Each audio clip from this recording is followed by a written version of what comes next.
আসসালামু আলাইকুম ভিউয়ার্স, আমি নাজনীন আবারও হাজির হয়েছি কিছু গুরুত্বপূর্ণ টিপস নিয়ে।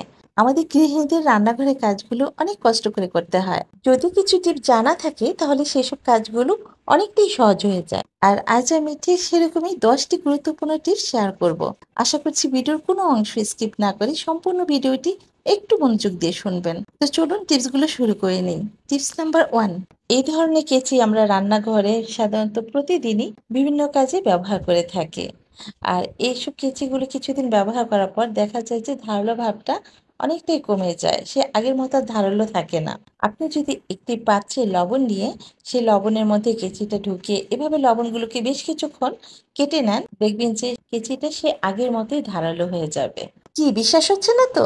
শুধু একবার ট্রাই করুন, তবেই বুঝতে পারবেন। চলে যাচ্ছি পরবর্তী টিপসে। মসুর ডাল সিদ্ধ হতে অনেকটা সময় লাগে। তার জন্য ডাল রান্না করার আগে সেই ডালের মধ্যে পরিমাণ মতো পানি দিয়ে আধা ঘন্টা ভিজিয়ে রাখুন। তারপর ডালগুলি ধুয়ে রান্না করুন। দেখবেন খুবই অল্প সময়ে কয়েক মিনিটের মধ্যেই সেই ডালগুলো সিদ্ধ হয়ে একদম নরম হয়ে গেছে। আর অন্যদিকে গ্যাসের খরচটাও অনেকটা কমে যাবে। টিপস নাম্বার 3, পোলাও, বিরিয়ানি কিংবা সাদা ভাত রান্না করার আগে চালগুলোকে ধুয়ে নিয়ে পরিমাণ মতো পানি নিয়ে সেটা ভিজিয়ে রাখুন 1 ঘন্টা। আর সেই চালটা পোলাও, বাসমতি কিংবা যে কোনো ভাত রান্নার চাল হোক না কেন, তারপর সেই 1 ঘন্টা ভিজানোর পর চাল থেকে পানিটা ছেঁকে ফেলে দিয়ে রান্না করুন। দেখবেন কয়েক মিনিটের মধ্যেই চালটা সিদ্ধ হয়ে গেছে এবং পোলাও, বিরিয়ানি কিংবা সাদা ভাত হোক না কেন সেটা হবে সুন্দর ঝরঝরে। আর অন্যদিকে গ্যাস সাশ্রয় হবে।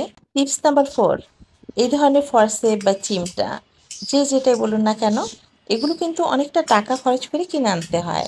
একটু বুদ্ধি খাটিয়ে আমরা ঘরে থাকা জিনিস দিয়ে কিন্তু এই জিনিসটা তৈরি করে নিতে পারি। তার জন্য একই সাইজের দুটো চামচ নিতে হবে। আপনি এখানে কাঁটা চামচও নিতে পারেন। তারপর এই চামচ দুটোকে দুই পাশে মুখ করে উল্টো দিকে একটি রাবার ব্যান্ড দিয়ে এভাবে পেঁচিয়ে পেঁচিয়ে টাইট করে আটকে দেবেন। আপনারা একটু লক্ষ্য করলেই বুঝতে পারবেন আমি কিভাবে করে নিচ্ছি। আমার আইডিয়াটা কেমন লেগেছে বলুন তো? কমেন্ট করে কিন্তু অবশ্যই জানাবেন। টিপস নাম্বার 5, লেবুর রস বের করার জন্য এই ধরনের জিনিসটি আমরা ব্যবহার করে থাকি, কিন্তু আমাদের অনেকের কাছেই এই জিনিসটি থাকে না। তাদের জন্য আমি বলবো, এই ধরনের ফরসেপ বা চিমটে যদি থাকে তাহলে এটা দিয়েও আপনারা খুব সহজে অল্প সময়ে লেবুর রস বের করে নিতে পারবেন। তো চলুন দেখি কিভাবে বের করবেন। প্রথমে একটা লেবুকে আপনি মাঝ বরাবর কেটে নেবেন। তারপর এই লেবুটাকে এই চিমটা বা ফরসেপের মাঝখানে রেখে জোরে চেপে নেবেন। দেখবেন খুব সহজে এবং অল্প সময়ে অনেকগুলো রস বের হয়ে গেছে। আপনারা দেখে নিশ্চয়ই বুঝতে পেরেছেন আমি কিভাবে করেছি এই কাজটি। এখন চলুন পরের টিপসটি দেখে নিই। এই ধরনের কাঠের চামচ, খুন্তি কিংবা চপিং বোর্ড আমরা সাধারণত সবসময় ব্যবহার করে থাকি। আর কিছুদিন ব্যবহার করার পর দেখা যায় এগুলো কেমন যেন খসখসে হয়ে গেছে এবং খুব সহজেই নষ্ট হয়ে যায়, সুন্দর চকচকে থাকে না। তার জন্য আপনি যদি এগুলো ব্যবহার করার পর ধুয়ে ভালোভাবে মুছে তারপর নারকেল তেল দিয়ে এভাবে হাত দিয়ে একটু মাখিয়ে নেন, দেখবেন যে সুন্দর চকচকে হয়ে যাবে, অনেকদিন পর্যন্ত ভালো থাকবে। আর সেই সাথে আপনার হাতে লেগে থাকা তেলটাও হাতে এইভাবে ম্যাসেজ করে নেবেন, দেখবেন আপনার হাতটাও সুন্দর চকচকে থাকবে। টিপস নাম্বার 7, আমরা যখন বটি বা ছুরি দিয়ে অনেকগুলো কাঁচামরিচ কাটি কিংবা ভর্তা বানানোর জন্য শুকনা মরিচ বা কাঁচামরিচ মাখিয়ে নেই, তখন হাতে কিন্তু অনেকটা জ্বালাপোড়া করে। তার জন্য আপনি কাঁচামরিচ কাটার আগেই বা ভর্তা বানানোর আগেই হাতে কিছুটা সরিষা তেল মাখিয়ে নিন। তারপর কাঁচামরিচ কাটুন কিংবা ভর্তা করুন, আপনার হাতে কোনো রকম জ্বালাপোড়া হবে না। এছাড়াও আপনি ঠান্ডা পানিতে হাতটাকে কিছুক্ষণ ভিজিয়ে রাখতে পারেন কাঁচামরিচ কাটার পর, এতে করেও কিন্তু জ্বালাপোড়া ভাবটা চলে যাবে। টিপস নাম্বার 8, আমরা ঢেঁড়স ভাজি করার জন্য যখন ঢেঁড়সগুলো একটা একটা করে কেটে নেই তখন একদিকে যেমন অনেকটা কষ্ট হয়, অন্যদিকে অনেকটা সময় ব্যয় হয়।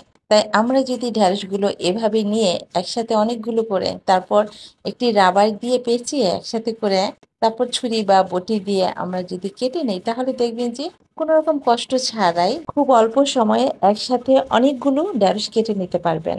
টিপস নাম্বার 9, আমরা চপিং বোর্ডে প্রতিদিন বিভিন্ন ধরনের শাক, সবজি, ফল মূল কেটে থাকি। কেটে নেওয়ার পর তখন সেটাকে কি করি, নর্মাল পানি দিয়ে একটু ধুয়ে রেখে দিই, কিন্তু এতে করে কিন্তু ভালোভাবে পরিষ্কার হয় না চপিং বোর্ডটি এবং এতে ব্যাকটেরিয়া জমে এবং বাজে একটা গন্ধ আসে বিভিন্ন খাবারের। তার জন্য আমরা যদি ব্যবহার করার পর মানে শাক সবজি ফলমূল যেটাই কাটি না কেন কেটে নেওয়ার পর সামান্য একটু লবণ এবং লেবুর খোসা বা লেবু দিয়ে একটু ঘষে ঘষে একটু পরিষ্কার করে নেই, তারপরে ধুয়ে নেবেন। দেখবেন যে একদম পরিষ্কার হয়ে যাবে, কোনো রকম গন্ধ হবে না এবং জীবাণুমুক্ত থাকবে চপিং বোর্ডটি। আমার সর্বশেষ টিপটি হচ্ছে মানে 10 নম্বর টিপসটি হচ্ছে, আমরা যখন হটপটে গরম গরম রুটি রাখি ছেঁকে তখন কি করি, অনেকেই আছে আমরা ডাইরেক্ট রেখে দেই কোনো কিছু না দিয়ে। এতে করে কি হয়, রুটিগুলো গরম থাকার কারণে সেগুলো ঘেমে ভিজে সেখানে পানি জমে যায় এবং নিচের রুটিটা একদম ভিজে নষ্ট হয়ে যায় এবং উপরে ঢাকনা থেকেও কিন্তু ফোঁটা ফোঁটা পানি পড়ে এবং সেটাও উপরের রুটিটাও নষ্ট হয়ে যায়। এমনকি হটপটের ভিতরে চারপাশটাও ঘেমে ভিজে যায়। আর এতে করে যে বাকিগুলো রুটি আছে সেগুলোর চারপাশ দিয়ে দেখবেন একটু একটু করে ভিজে গেছে, কেমন যেন একটা গ্যাদ হয়ে যায়। তার জন্য আমরা যদি প্রথমেই হটপটে একটি সুতি মোটা পরিষ্কার কাপড় দিয়ে তারপর রুটিগুলো ছেঁকে ছেঁকে গরম গরম রুটিগুলো রেখে দেই এবং উপরের পাটটাও সেই কাপড় দিয়ে একটু মুড়িয়ে ঢেকে রাখি, তারপরে সেই হটপটের ঢাকনাটা দিয়ে আমরা ঢেকে রাখি, দেখবেন যে কোনো রকম একটা রুটিও ভিজবে না, নষ্ট হবে না এবং অনেকক্ষণ পর্যন্ত রুটিগুলো গরম থাকবে। তো ভিউয়ার্স, আমার আজকের টিপস এবং ছোট ছোট এই আইডিয়াগুলো কেমন লেগেছে লাইক দিয়ে কমেন্টে জানাবেন। আশা করছি আমার আজকের টিপসগুলো আপনাদের রান্নাঘরের কাজে অনেকটা সময় বাঁচাবে এবং সংসারের জন্য কিছু টাকাও বাঁচাবে। এবং আমার পরবর্তী টিপসগুলো দেখার জন্য চ্যানেলটি সাবস্ক্রাইব করে রাখতে পারেন। আল্লাহ হাফিজ।